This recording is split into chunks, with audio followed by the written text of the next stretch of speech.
Please stand and take your purple Voices Together books, and if you need it, turn to 132. The words will also be up on the screen. 132.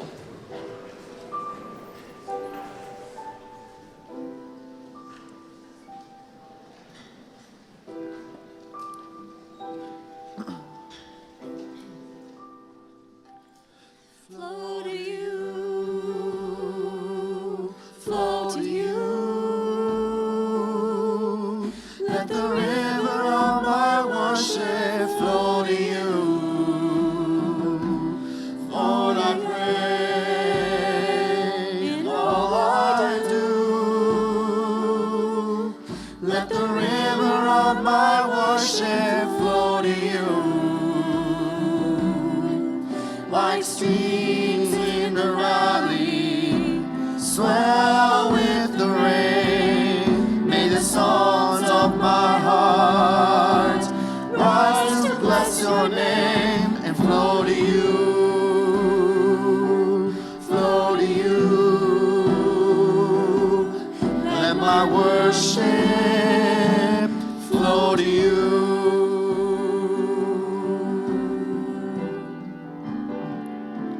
Flow to you, flow to you.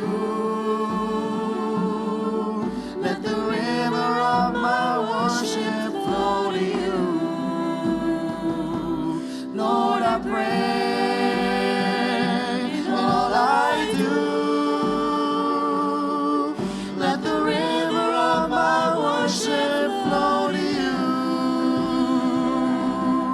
Like streams in the valley, swell with the rain. May the songs of my heart rise to bless your name and flow to you, flow to you. Let my worship flow to you. I love you, Lord, and everything about you. I worship you with all my heart, and all my heart. Flow to you, flow to you. Let the river of my worship flow to you. Lord, I pray in all I do. Let the river of my worship flow to you. Like streams in the valley, swell with the rain. May the songs of my heart rise to bless your name and flow to you, flow to you. Let my worship flow to you.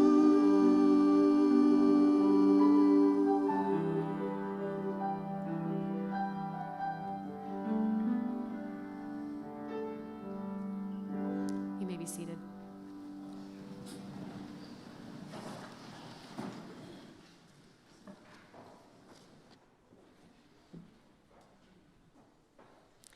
Welcome to worship. You may be overwhelmed with studies and homework. You may be tired from late nights and early mornings. Each of us is carrying something to do, something we're worried about from the past, or something we're thinking about in the future. But for now, you have permission to just set all that aside. For now, you have permission to just be here. Each of you is welcome here. You belong here. We gathered today as a campus community to sing and pray and worship and reflect together.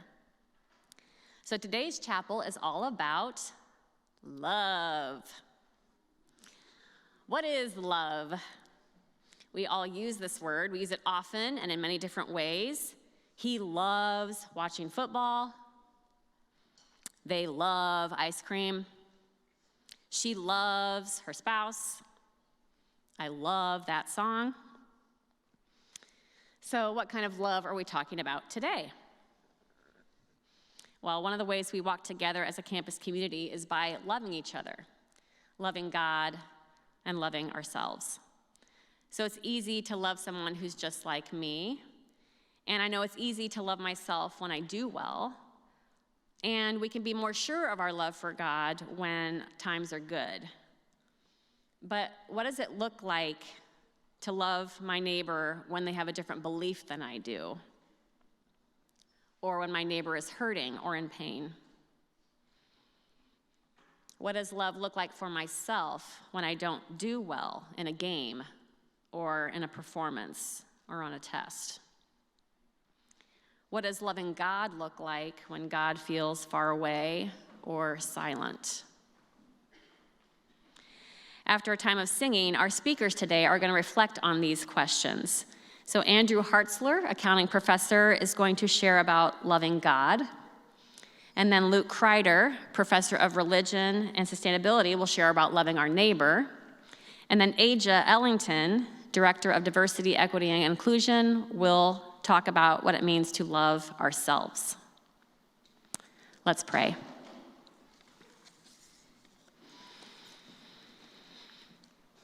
God, you are the source of all love. Our hearts are often divided. We are confused, anxious, and tired. Help us to open our hearts to love. Help us see our neighbor and ourselves as made in your image. Show us your way of peace. Give us your wisdom as we sing, as we listen to scripture, as we hear from those who are sharing. Give us something to hold on to today. And God, help us as we are here in this moment to rest in your love for us, which knows no end, so that we can love ourselves and love each other and love you more fully. Amen.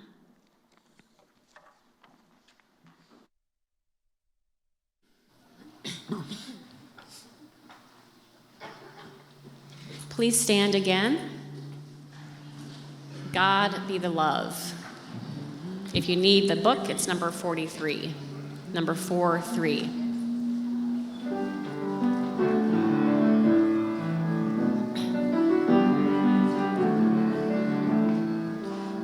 Together.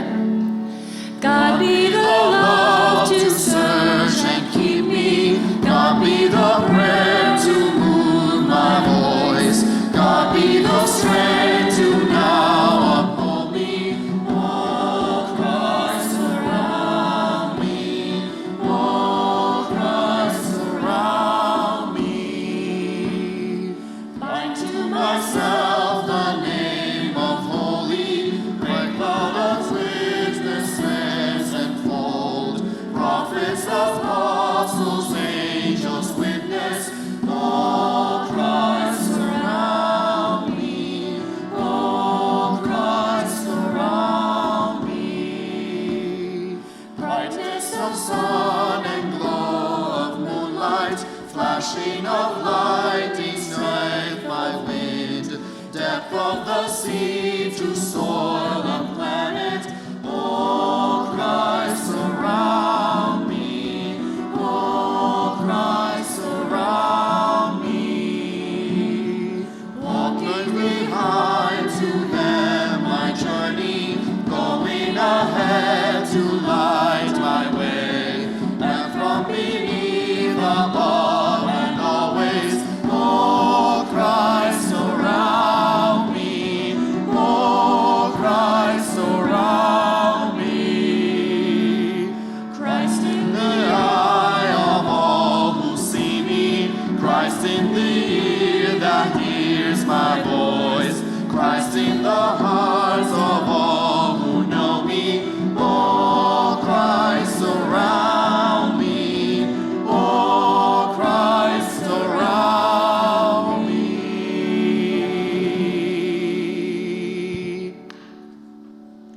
Santo, Santo. We'll sing this song in Spanish.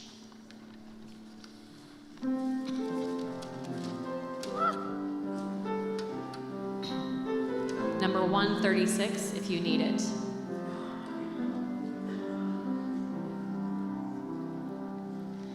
Santo, Santo, Santo, mi corazón te adora, mi corazón te sabe decir, Santo eres, Señor.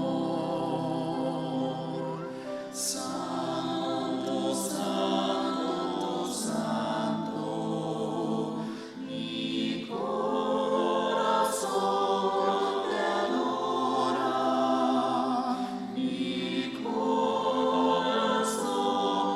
te sabe decir, Santo eres, Señor. Otra vez. Santo, Santo, Santo, mi corazón te adora, mi corazón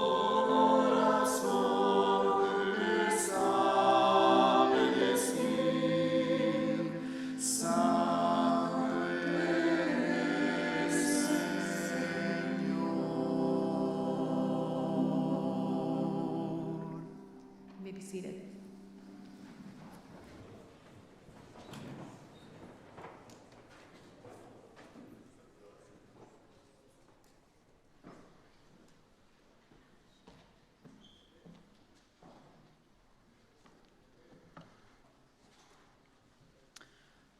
I will be reading from Matthew chapter 22, verses 36 to 40. Teacher, which commandment in the law is the greatest? He said to him, you shall love the Lord your God with all your heart, with all your soul, and with all your mind. This is the greatest and first commandment, and a second is like it. You shall love your neighbor as yourself. On these two commandments hangs all the laws and the prophets.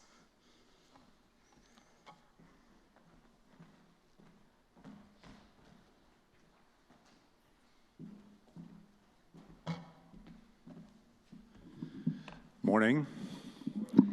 So my students know I'm a semi-obsessed fist bumper, so I need you to cross something off my bucket list, which is like the biggest fist bump I've done so far, which is all of you together at once with me. Are you ready? 1, 2, 3. All right, that was okay. One more time. 1, 2, 3. All right, thank you. That gives me the motivation I need. So you just heard in the verse, love the Lord your God with all your heart, with all your soul, and with all your mind. And in order to love God, you first have to believe in God, to get to know God, and to see tangible evidence of God in your life. Jesus said in Matthew 11:28, come to me, all you who are weary and carry heavy burdens, and I will give you rest. One of the many ways I feel loved by God, and which causes that reciprocal love, my love for God, is the way in which God carries my burdens.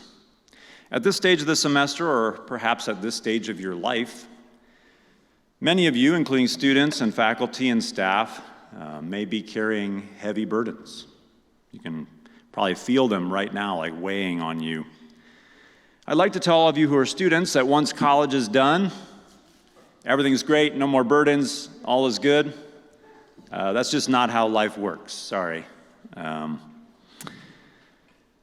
Life is a mixture of joy and pain, of laughter and weeping, of success and of failure. When I was in college, I had many stressful moments, but I overcame them just like I had everything up until that point by just working harder and harder and harder. After college, I went on to work at a CPA firm with lots of other finance people who worked on projects for businesses. About 10 years into that career after college, I was working at a high management level and managing projects for over 120 businesses, which came with a lot of stress, a lot. To overcome the challenges I faced, I worked harder and harder and harder. What I learned is that I am not Superman. Nope. And I was eventually crushed under the weight of those projects, which became an unbearable burden of stress to me. Perhaps like the projects you're carrying right now. I reached a point where I was destroyed mentally, emotionally, and physically. My relationships with my wife and my small children at that time were suffering due to my continuous absence from home and the stress that I was under. I had always believed in God and the presence of God in our world, but I misunderstood up until that point what was my role and what was God's role in managing the burdens of this life. I thought I was supposed to use the gifts and abilities God gave me and just outwork any problem, since that's what I thought I had done until that point. I learned eventually that God is God and I am not. I was not designed to carry the weight of the world on my shoulders. I'm not God. I was broken and exhausted, and I finally reached out to God for help. I was facing a hard deadline to finish many, many projects for businesses, and I knew from experience it was not possible to complete all those projects by the date they were due. Maybe like it's feeling for you right now, it's not possible to finish the things you have to do by the time they're due. I remember telling God, I am being crushed under the weight of this burden, and I need your help. I need you to carry the weight of this because it is literally killing me. Over the next 6 weeks, I faithfully showed up at work and worked as hard as I usually did, but I left the uncertainty of how it would all turn out to God. I felt the weight that I had been carrying for years of thinking I needed to be the one to make everything happen lift from my shoulders. I literally felt it like rise up off of my shoulders. I then watched as God used other people and unique circumstances to help those projects get completed in 6 weeks that for years had taken 3 months to complete, like clockwork, half the time, without me doing more. So I encourage you to give up your burdens to God and open up yourselves to the possibility that you are loved by a supernatural creator who has the power to carry your burdens. Watch as God works through others to help you carry those heavy burdens. I would like to, as I close here, have you visualize with me those burdens, those tests and papers and projects and administrative work and whatever else is going on in your life. I'd like for you to picture those like carrying on your shoulders. You can feel them like weighing heavily on you, maybe in your head. It's pulling your head down. And I want you to do this with me. Take your hands and you feel the weight of it. Maybe it's inside, not on your hands, but visualize it's on your hands. And join with me in like pushing those together like skyward, like push them up, out and away from you. And maybe, just maybe, you will start to feel God helping you carry those burdens. Come to me, all you who are weary and carry heavy burdens, and I, God, will give you rest.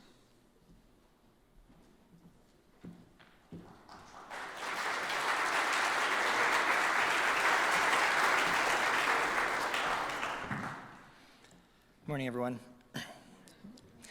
So I'm supposed to talk about what it means to love your neighbor and why it's important as we walk together as a community. But I studied this idea of loving your neighbor literally for years in graduate school. I once took a seminar where we read 20 different books by 20 famous philosophers and theologians, and every single one of them disagreed with the others about what it means to love your neighbor. So when Pastor Jen invited me to do this, I probably should have warned her that I'm slightly uncertain and a little confused about what it means to love your neighbor. Both parts are confusing. What is love? Who is my neighbor?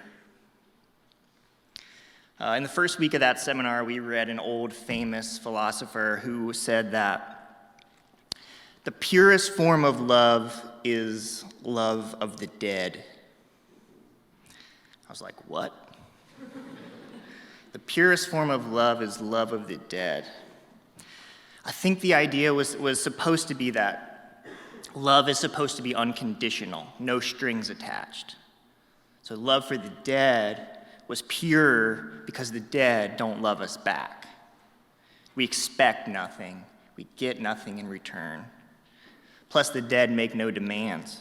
So our love is given freely. It starts from our own goodwill, not from another's needs or claims or even their presence. I'm not sure about any of this. About 6 weeks ago, my friend Sam died of brain cancer. He was my age. He had a wife and a little baby and a rare genetic condition that he shared with his departed mother and sister. There was a mutation in his DNA that made his cancer inevitable and his death expected. Sam was not a perfect person or a famous philosopher, but his life taught me about love. Sam loved his neighbors by listening to us, by making us feel seen, understood, validated. He was not afraid of your pain or embarrassed by your insecurities, and he did not explain them away. He was a listener, and he never insisted that everything was all right. In the months before he died, when the cancer was getting worse and Sam was losing the power of speech, people flocked from all over the country to be listened to one last time. It was something that he could still give. But it was also something that he wanted and needed. It was giving and receiving. For Sam, I think love meant being present to one another. It meant not looking away. It meant holding space and meeting people there in joy and sorrow. I saw love in other ways too, in how Sam and his wife Hillary devoted themselves to sharing joy in the ordinary, everyday things of life. In how two other friends bought a one-way ticket from Oregon to Indiana, dropped everything, moved in with Hillary and Sam to provide around-the-clock care and support. I saw love in the respect they showed for his body. There was love in the community that pitched in, doing what little they could in the ways they knew how, with the limited time they had. There was love in the ways that they made time when there was no time.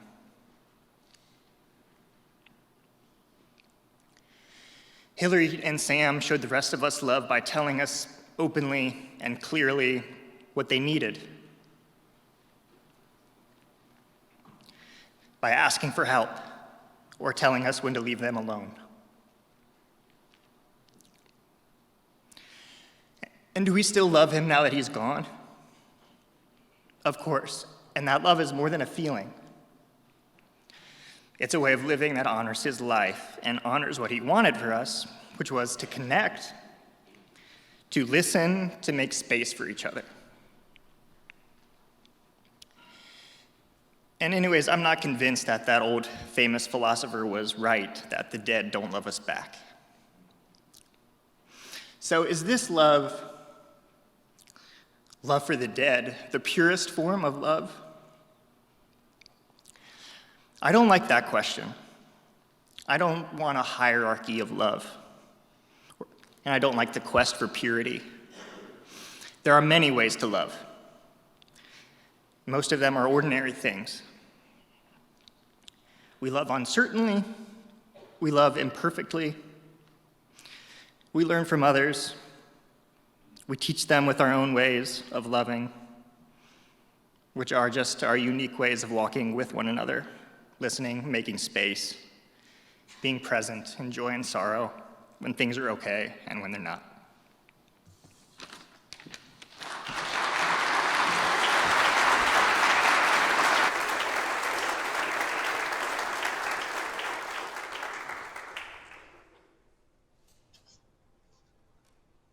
I'm sorry, y'all, hold on. Doppelganger.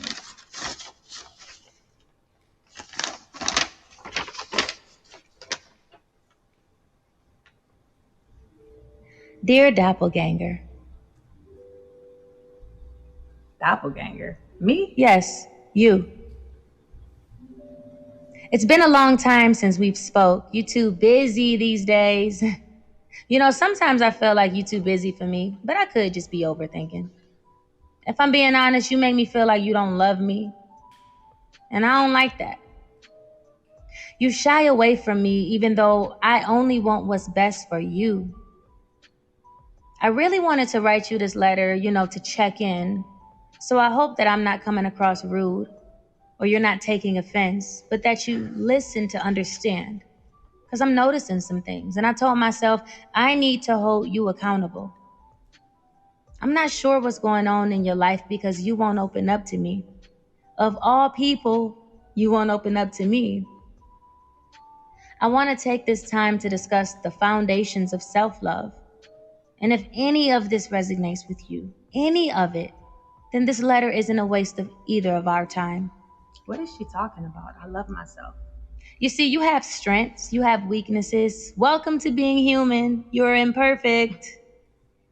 But sometimes you allow your imperfections to weigh so heavy on you to the point where you feel less worthy of love. Why is that? What is she talking about? I love myself. And I'm sure you're probably pausing to ask, what is she talking about? I love myself. I know you love yourself. I know you say you love yourself, but your actions don't really match with what you say. What is she talking about? I'm talking about self-acceptance. I need for you to embrace all of you, acknowledging your strengths and weaknesses without judgment. And then there's self-compassion. I watch how kind you are to your boyfriend, my man, as you say, to your friends. I watch how sweet and patient you are to those you work with, your friends, your schoolmates, and yet you don't treat yourself with the same kindness and understanding. You give people grace constantly, and yet you can't make any mistakes because you're not worthy of grace and can't mess up. I need you to treat yourself with the same kindness you would offer a friend in challenging times. Mistakes, or lessons as you call them, are a part of being human. And don't get me started on self-care. You don't even take much time to breathe, let alone take a walk, paint a canvas, create music, treat yourself to a date, or do something that makes you happy. You have all the time to try to conquer the world, yet you're not taking care of yourself. You're not taking care of you. You always say, next weekend, I'm going to focus on me. The next weekend comes and you end up serving everyone but yourself. If you broke your leg, would you sit around in pain and not go to the hospital to be treated? No, you wouldn't. Your mental health is just as important as your physical health. And I know that you have not been okay. I know this. And yet, you do not utilize your resources, nor do you focus on what's best for you. You are not alone, newsflash, but you've instilled within yourself that you have no one. Yet there are several people who love and support you, and if you allow them to, can't nobody read your mind? How you work for your job, how you work hard in school, you should be doing the same thing to work on yourself and your mental wellness. If you're not good for yourself, how can you be good for anyone else? Then that leads me into boundaries. Let me tell you something. If it shifts your spirit, or you feel mentally unsafe, remove yourself from the situation. I don't care if it's a business meeting, a class, or anything else. Now, as you continue to support yourself, you'll find that there are ways to get through in managing your anxiety, managing your panic, being able to be in spaces without being affected. But until you master that, you have to protect your mental state. My favorite word is no. No, no, nah, nope. Whatever way you want me to say it, baby, I will say it that way. I will not do that. I will not feel bad about it. That is not aligned with my mission or my vision or my values, nor do I need to take on something that does not benefit me. I find you saying yes to things because you don't want to hurt people's feelings or you don't want to let people down, but you're constantly letting you down. Make it make sense. You talk down on yourself. You was walking up the stairs last week and you fell. So you said, man, I'm clumsy. You made a mistake on an assignment and you told yourself, I'm stupid. Why would I do that? Stop. The small ways of talking to yourself starts to instill negative outlooks on yourself, which is why I'm always telling you, speak positivity into yourself. When you do allow me to talk to you, that's what I'm telling you. Talk positive. Instead of saying, I'm clumsy when you fall up the steps, replace it with, man, I'm on a mission. I ain't even see that stuff. If you make a mistake, instead of calling yourself stupid, say, man, I'm human. But I'm going to prove that. I'm going to prove that next time. I got it. Positive self-talk. I wrote a lot, but it's all things that you needed to read. And next week, I plan to teach you about mindfulness, gratitude, forgiveness, self-worth, authenticity, as we continue down this path of self-love. It won't happen overnight, but I got you. I love you so much. If you don't hear these words from anyone else, just know that I love you. You are worthy. You are capable. You are safe. I believe in you. I am you. Sincerely, me. I'm sorry, y'all. Well, I guess y'all heard the same thing I heard about the foundations of self-love.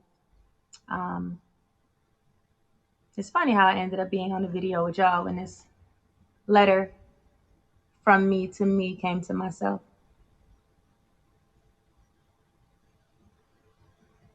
Love yourself. And if you're not quite sure how to do that, you got support. Thank you for having me.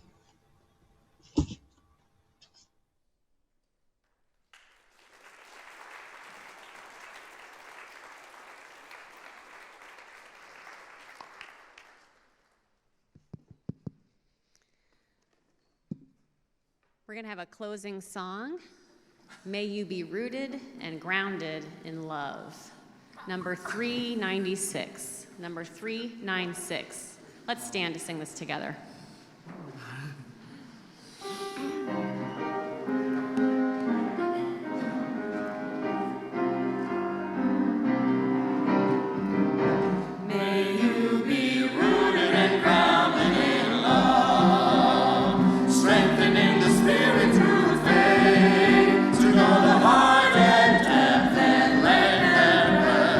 God's understanding and grace.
May you be rooted and grounded in love, strengthened in the Spirit through faith, to know the height and depth and length and breadth of God's understanding and grace. Go in love.